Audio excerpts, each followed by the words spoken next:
নববর্ষের দিন এত বেলা অব্দি ঘুমাচ্ছি, সারা বছর বেলা অব্দি ঘুমাতে থাকবি। উঠে পড়, স্নান করে পুজোটা দে। নিম হলুদটা মেখেছিস?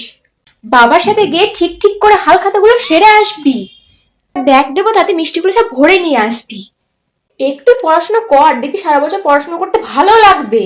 শরবত খেয়ে যেন আবার গলা বসাস না, খুব মার খাবি কিন্তু। কালুদার দোকানে 1 টাকাও পায় না, তবুও হাল খাতাটা করবি 50 টাকা দিয়ে। আমি পরে গিয়ে মিষ্টি নিয়ে আসবো। কি? পয়লা বৈশাখের জন্য যে জামাটা কিনেছিলাম সেটা তো আগেই পরে নিয়েছি।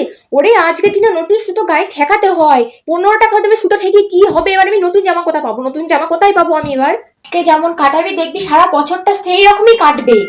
আজকে আমার চোখের সামনে শুয়ে থাকবি না, ওঠ ওঠ যা, বাইরে গিয়ে সবাইকে প্রণাম করবা যা। ওরে আজকের দিনে ব্যায়াম করতে হবে, ব্যায়ামটা কত সুস্থ থাকবে সারা বছর। একটু ফলমূল খা। ওগো, আজকে তুমি কেন রাস্তায় লাইন দিয়ে মটন কিনে আনলে? আজকে তো অশোক ষষ্ঠী পড়েছে। হ্যাঁ, শুভ নববর্ষ দিদি ভাই। নববর্ষের ছবিটা তোর মামার ফোনে কি করে পাঠাবো রে?